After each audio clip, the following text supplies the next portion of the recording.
From their athleticism and competitiveness, motherhood to the push for social justice and change, the women in the W never cease to amaze, and we've got you covered from courtside to the outside. This is the Hardwood 94. Let's tip off.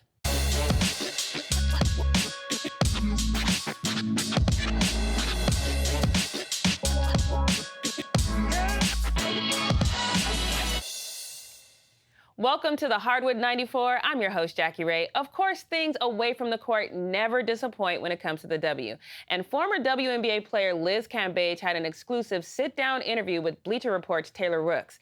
The two discussed a variety of topics, from her accusing the Las Vegas Aces of bullying her, the Los Angeles Sparks allegedly lying to her, and how the CBA is not truly in favor of the players. In one instance, Cambage accused the Aces players of bullying her so bad during her time with the team that she had to demand a trade. Take a look. I left that Vegas team after the first game of that season. I asked for a trade, mind you. Had teammates, families, and friends bullying me, bullying my friends on Twitter. We have it all saved. We have it all screenshot. You try to delete it all. We still got it. It's okay. You're saying you were being bullied by Aces teammates? But I leave that organization and I keep my mouth closed. Like I said, I don't need to talk badly about things. I just move on. It's like a bad breakup. I'm not going to talk about my ex. I'm going to look forward. People who talk about their exes after a breakup are weird. It's weird behavior. Like, move on. But I leave this team.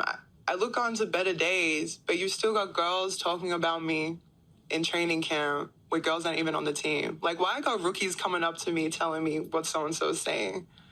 Like, why am my old Aces teammates texting LA teammates about me?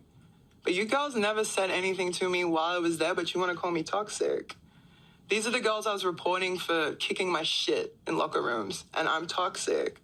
These are the girls that are trying to sell fake stories about me to ESPN, my own teammates that I'm playing basketball with. And are you calling me toxic? Can you give me an example? Can you give me an example? I'm not going to say no names. You don't have to say names, but it's like... you don't have to say names, but just what you mean by that. I always get, like, my packages sent to, like, the offices, open up my offices and open up the boxes in the change room. Why have I'm opening my boxes, teammates coming in, kicking my stuff everywhere. I was just like, I'm not going to react to that because I'm not a child, and I'm not going to get into it because it's like... Your mentality is weird. Why am I going to go back and forth with you? I'm just here to hoop. I know. Whew, those are some strong allegations from Cambage. She also spoke about her reason behind criticizing Aces Becky Hammon's $1 million contract as head coach and general manager. Did the maths the other day, and for the 6 seasons I played in the WNBA, I think it came to $900K before tax. That was my last Chinese contract for 1 season. And that's what you got for 6 in the W. What does that make you feel about your value here? Very low. I don't think there's a more depressing time than when, like, June, July comes around and those NBA guys are signing their contracts. Like, I love that for them. It's amazing for them. But as a woman, knowing that my max here is $200K, and that's the ceiling. That is the glass roof. That's the ceiling. You can't go through that. I can't even do extra work as well. Like when I was playing for Vegas, I couldn't DJ in Vegas because MGM owned all of the strip, owned the team, and that's against the CBA. And so that's my issue. People are like, "Oh, you hate Becky Hammon for making $1 million." That is not what I said. That is not what I said. I think every woman in the whole world deserves $1 million. You deserve $1 million. You deserve $1 million. We all, girl, we go through it. We all deserve our coin. But when you have a coach that is making, I think a whole team's salary cap is 1.3 for a whole team. Your max player is on 200. The coach is making 5 times the max player. Like, I'm sorry, that math is so disrespectful to me. And it's not taking away from a coach making $1 million. It's the CBA and the limitations of the players making more money. That's my issue, is the CBA. And it has been from day one. I don't understand the media constantly trying to twist the things I say into a negative way when all I want is better for women. I very much love how Liz knows her numbers, and she cleared up any misunderstanding regarding Becky Hammon. It's hard to argue that point when it comes to the pay difference between fellow coaches and players that are in the same league. So before they look at the salaries between male and female basketball players, the CBA made to... Shit, I was doing so good too. My bad. Should I just... Okay, 3, 2, 1. I love that Liz knows her numbers, and she cleared up any misunderstanding regarding Becky Hammon. It's hard to argue that point when it comes to the pay difference between fellow coaches and players that are in the same league. So before they look at the salaries between male and female basketball players, the CBA may need to be revamped at the next deadline in order for these players to really get their just due. Now, one of the main questions we all really want clarity on is what happened with the Nigerian team who claims Cambage used some foul and racist language towards them during an altercation when Cambage was a member of the Australian national team. So I've already gone into this situation vulnerable, being open and honest about everything going on in my life. Like, girls on that team knew outside of basketball what I was going through. And I think it's really sick and twisted that because I didn't want to be a part of the Olympics, and it's another thing I can walk away from, but y'all need me there. And because I didn't want to be there, you want to ruin my image and my reputation because I don't want to be on your team. It's like I said, it's like dealing with weird exes. Why are you talking about me? Just for clarification, because I had said, why are the stories so drastically different? And you had said, because you say it's because you feel like the girls don't like you. Mm-hmm. What do you mean by girls? Both teams, one team, what are you referring to? Well, this one girl that's been saying that I called them monkeys, N-words, that's not, I'll call you a bitch. I'll call you a dumb bitch. That's what I say to people when we get into it. I don't really lean towards racially, backed, insults. That's not how I go. I'm very pro-black. So you maintain that you did not say either of those things? I did not say these to this girl. This girl that's saying all these things, right, had a lot to say about me. Leak the tapes. I've never owned the tapes. Leak the tapes. Y'all want to see the truth? Leak the tapes. Everyone in Australia has seen the tape, still lying about what's on these tapes. Leak the tapes. So I guess that still does, beg the question, because at the end of the day, it is one person saying that you said one thing, one person saying they didn't, and the truth is somewhere in there, and only people that know are the people that were there. Yeah. But I guess it's just why? Why would something as bad as this happen? Because the truth looks a lot worse for other organizations involved than using me as a scapegoat. Like, why does Nigeria want me to leave Australia and go represent them? Why are we about to... You're saying right now? We're filing for me to leave the Australian team so I can represent Nigeria. If you are buying that, I have some serious beachfront property to sell you in Phoenix. In amazing clapback fashion, Nigerian player Promise Amukamara spoke via her Twitter account, and she said, "I'm sorry, but this is false, LOL. She called us monkeys and told us to go back to our country." Yes, she said that. Literally everyone from both teams have the same story but her. So y'all do the math. She is right. Liz is odd man out when it comes to that racist slur story. But I have watched that video hundreds of times, and I can't hear anything, let alone a racist slur. I would love it if we could put this all to bed and anyone, come out with a recording where we can hear the audio. Cambage also said the Sparks allegedly promised her a G-Wagon, a Mercedes-Benz, or a top-notch luxury car. She claimed they were going to pay her rent when she stayed in Bel Air, amongst other promises. It's important to note that neither the Vegas Aces or the LA Sparks released a statement or decided to comment on the interview regarding Cambage's claims. I'm sure there may be more smoke from this interview where Liz Cambage not only spilled the tea, but attempted to burn folks with hot coffee. Matter of fact, yours truly is catching some heat behind this interview, but I will get into that in Jackie Rae Whatcha Say. Coming up, special guest co-host and reporter Lauren Jones joins me at the desk. We are going to be right back. Yeah, this league is a sisterhood. It's way more than just a game. It's an empire. A fearless empire. More side swiping steals, check. We got hoops, drive and passion. Easy. More buckets, extra sauce?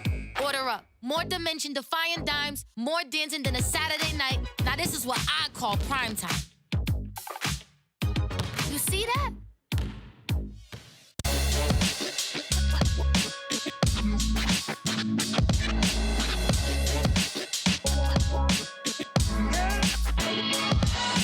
Stewie, and you're watching Hardwood 94. Welcome back to the Hardwood 94. We are your go-to for getting to know players and coaches no matter who or where they are. And we have a special guest joining me right now. She is a Southern California sports reporter that has worked with such media companies as Uninterrupted, Fox Sports, ESPN, and Spring Hill Entertainment. Ladies and gentlemen, I am honored to have the lovely Miss Lauren Jones joining me now. Thank you for having me. Hey, beautiful. Hey. Thanks for being here. Thank you for having me. It's so good to have you. I just want to let people get to know you a little bit. So let's talk about your journalistic journey. How did you decide you wanted to be a journalist, and was it always sports? Well, I decided that I wanted to be a journalist when I was deciding on which college to go to and what to major in. Okay. And when they told me at SC that I didn't have to major in math, I was like, sign me up. So that's kind of how I fell into it. Mm-hmm.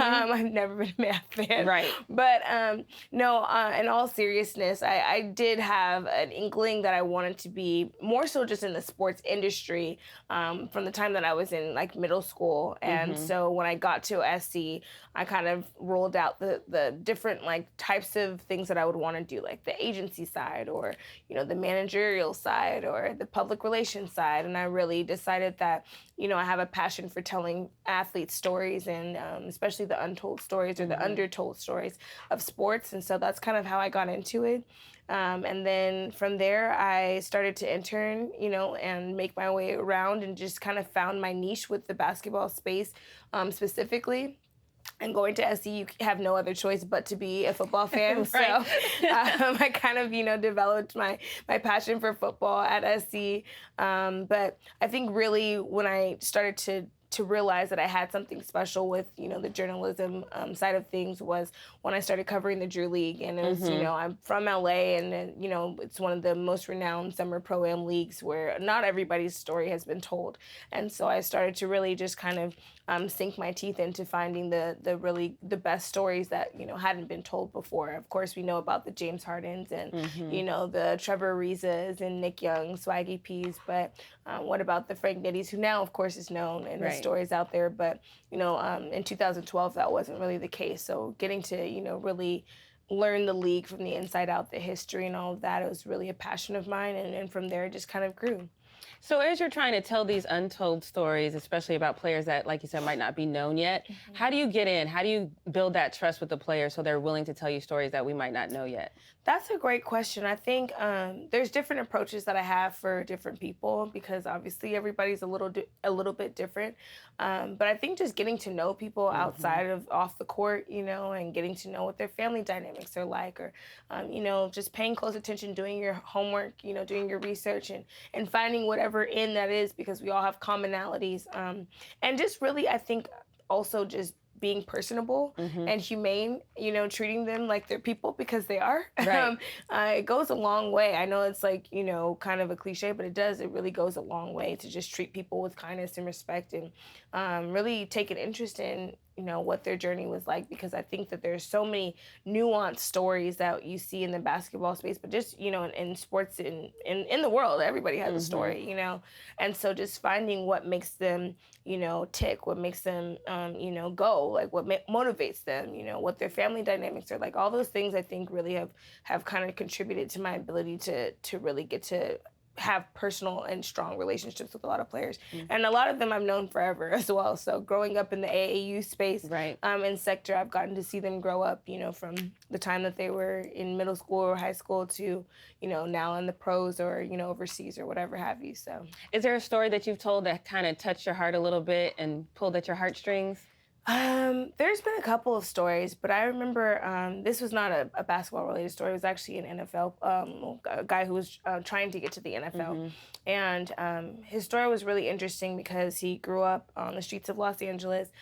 His mom was on drugs, so he was in and out of like foster care. And he was living out of the car for a while, and then, he always had a passion for football, and that was kind of his like safe haven and his way to kind of get out of his, circumstances. And so he was persistent about playing for the Rams. That's like was his dream. He would shop his, like at the time he would burn these DVDs of his highlights and drop them off at like the Rams training facility or the Chargers training facility, and he ended up making the practice squad for a year, and obviously he was actually waived, unfortunately, like about halfway through the season. But to me, that was just one of the stories that really just it's about resilience, it's about persistence, it's about faith in yourself, and not letting any of your current circumstances determine like what your outcome could be. So I was really touched by that, and he was a really great guy. He went on to play in the XFL for I think a couple years as well. So found his footing in the football space. But I think that there's so many stories that I've covered that just really touched me, and I think. I oftentimes tell like my editors that I'm probably gonna need a little bit more time on this because I want to get the stories right as well, and I think that that's like such an important thing when guys trust you with their stories or women trust you with their stories, that you want to do it right and do it justice. But yeah, I've heard all kinds of crazy stories along my journey. It's been about 10 years now doing this, so yeah. So before we got started, we both kind of mentioned how much we both love Liz Cambage. Yes. Okay, so you saw the interview. I did. Your immediate reaction? Oh, man. My immediate reaction was, I wish she wouldn't have done the interview, if I'm being candid. I think that there's sometimes when there are mixed reports about things that are controversial in a player's career, maybe it takes a little bit more time to figure out what the reflection looks like truly, and how to approach a situation where you're not putting yourself in a worse predicament than you were if you had just not said anything. And I feel like this is one of those cases. I think, obviously there's been a lot that's happened with her story, and obviously from Jordan, Canada, who came out to speak, and Promise Mukamara, who came out to speak. I think that there's obviously a lot of still issues with Liz Cambage and how she's handled some of the situations while she was still playing in the WNBA, and knowing that she's just a really talented, sweet woman. I've had a chance to meet her and work with her on several occasions. I just don't think that was the best representation of the person I know her to be. And it probably just added more fuel to the fire. And I mean, I'm not sure if that's a good or bad thing, for where she is and what she wants to do next. But like, why even say anything at all at this point? It was kind of dying down, right? She did say something in her interview that struck me. I don't know it word for word, but she said, one of the reasons she thinks she gets a lot of hate is because she is not afraid of anything. She's outspoken and she's confident and she speaks her mind. Right. And that kind of resonated with me. So I just wanted to ask you, in your journey as a journalist, has being a strong woman who speaks her mind, has that been a hindrance to you in any way? Oh, well, gotta fix the hair on that one. Like sips tea. No, I think that it depends on, again, how you look at it, because for me, there's been times in my career, especially working in the corporate space, in which, I have stood up for myself, and I feel like I've received some backlash from, some of the execs or corporate companies. And so one of the reasons why I've maintained my entrepreneurship and tried to maintain a little bit of my independence in that sense is because there have been times in which I feel like people are only going to treat you how you allow.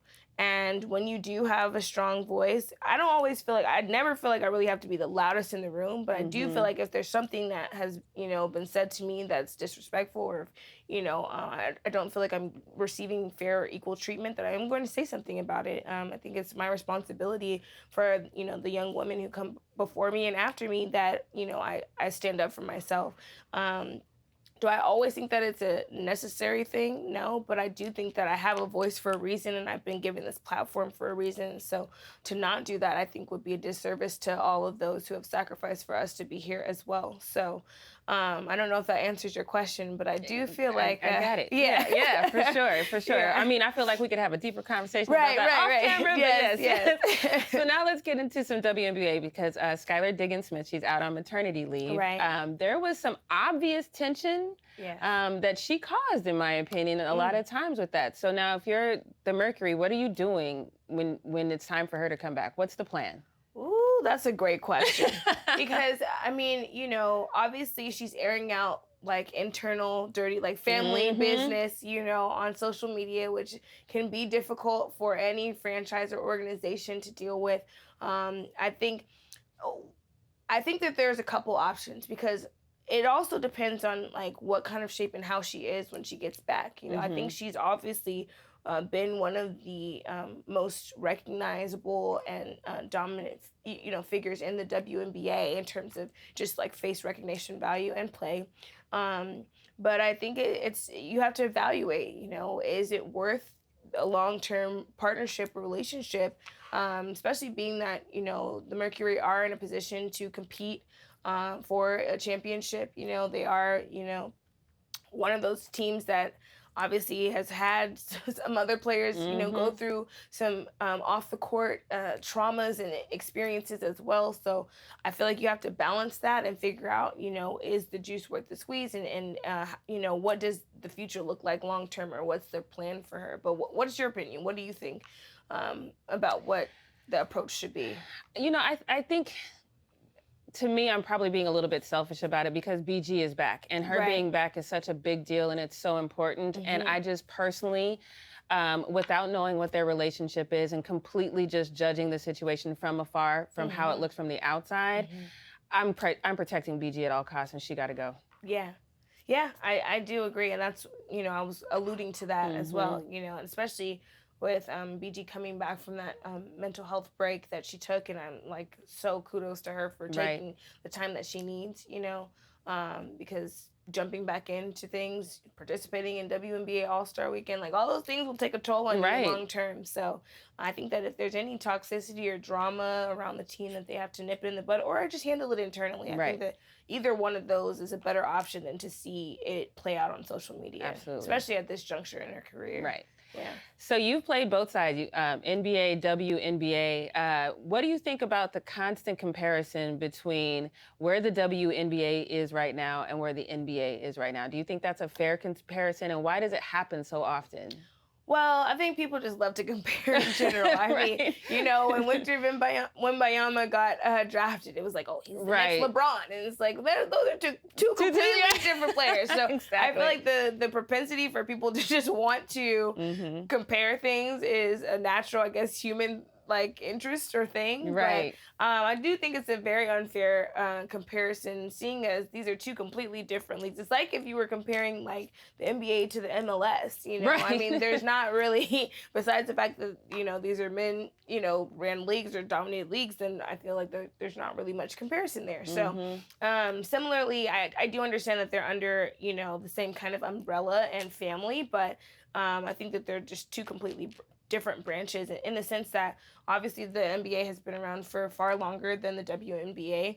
And if we want to get into the nitty gritty for comparing, then why aren't we comparing contracts and, you know, like figuring out ways to even those out? And I know that was one of the things that Liz talked about and addressed, which I do agree with her on that. But doesn't the W have to not be in the red first? Yes, that's true. But I do think, you know, I thought that the new collective, the most recent CBA that the WNBA had was a like huge step in the right direction. And I, you know, tip my hat off to, you know, Nneka Ogwumike for being one of the front runners and leaders and, you know, negotiating the CBA. But I do think there are still a lot of improvements that can be made to, you know, just at least make like these are professional athletes here that they should be made comfortable at the very least. And like for putting 6'9" players, you know, when like, she said Liz said that, I was like that's just ridiculous. I need the exit row. I'm 5'11". Or like that they're sharing hotel rooms. I mean, like they're grown women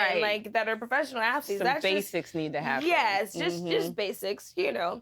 And for Angel Reese to come out and say, like, you know, I'm making more in college for my NIL deals than I'm going to make in the WNBA, like, a way to make it make sense for these players.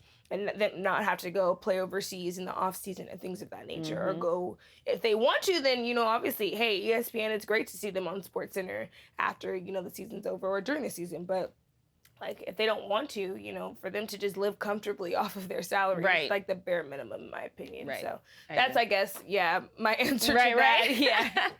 Lauren, thank you so much. We are going to continue our conversation with Lauren after the break. And I have Jackie Rae What You Say, where your girl was getting some heat. So make sure you stay with us. A dark spirit has cursed this house. Surprise. Is anybody else seeing this? Wait!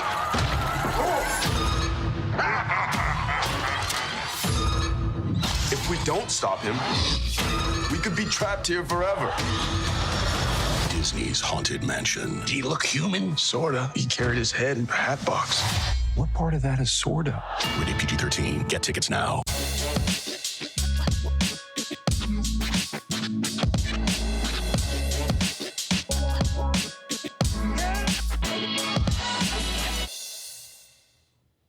Welcome back to the Hardwood 94. Once again, Lauren Jones is joining me. Thank you for being on set with me. Yes, it's so great to have you. Far. Yes. No real tough questions. We're just having a good time. But that's because I want you to come back. Right. Next time. Next time you're gonna grill me. I got you next time. But I'm trying to make it nice and comfortable. You feeling good? Yeah, feeling good. So let's talk a little bit about A'ja Wilson, because I love A'ja. I feel like it's impossible not to love her. She is a fan favorite, in my opinion. But I've seen some things on social media that says that no matter what happens, she's always kind of clamoring for attention. What would you say to that? I think that's total BS. I mean, like, A'ja, like you said, is one of the faces of the league. She's one of the best players in the league.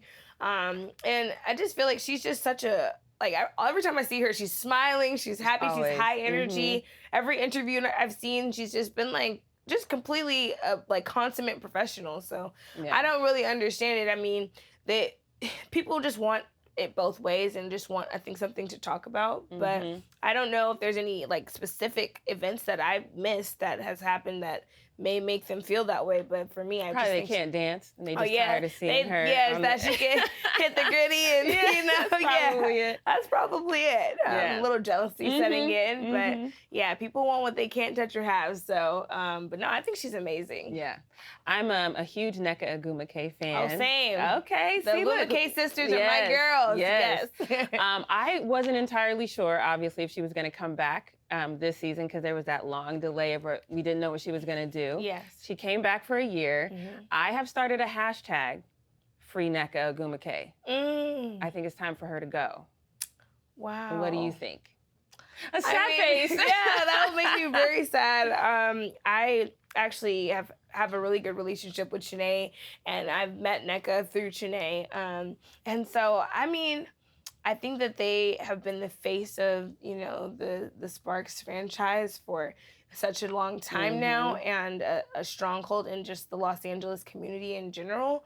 And so it would be really sad to see her go. But I do think that there need to be some moves, within the Sparks organization, and maybe it does start with some of the veterans that have been on the team for a while. We've seen the success that, players like Chelsea Gray and, other players have had from, parting ways. So I hate to see her go, but if it's in her best interest and the best interest of the team, then I think that maybe it might be time. Yeah, it's more about her than it is the team for me. And I know that might sound a little harsh, but the Sparks have a long way to go just before they are a viable destination for young players. I mean, they don't have practice facilities. You know, let's start there. And I think for Nneka, you probably have more days behind you than in front of you as far as your basketball career. Go out there and be with a team that's going to really viable to win a championship. I agree with that. Obviously I think that she can add so much to any team that she goes to. And without having known all the backstory of what the Sparks, logistically have going on, I do think, LA is not the worst destination to be in, even if, the facilities aren't completely up to par. But I do think that, like you said, basketball-wise, I think, she's a competitor, a consummate professional as well. And so to see her, I would want to see her win another one. Yeah, just as before she's, hangs it up for real. Yeah. Okay, one more question. Since we're staying on NECA. Yes. All the teams in the league, if you had to put her on one right now, which team would that be? That's tough, right? That's tough. Because some of these teams are pretty stacked already. And I would, I don't know what she would want her role to be, if she would want, the same amount of minutes or playing time that she, or if that's even important to her anymore.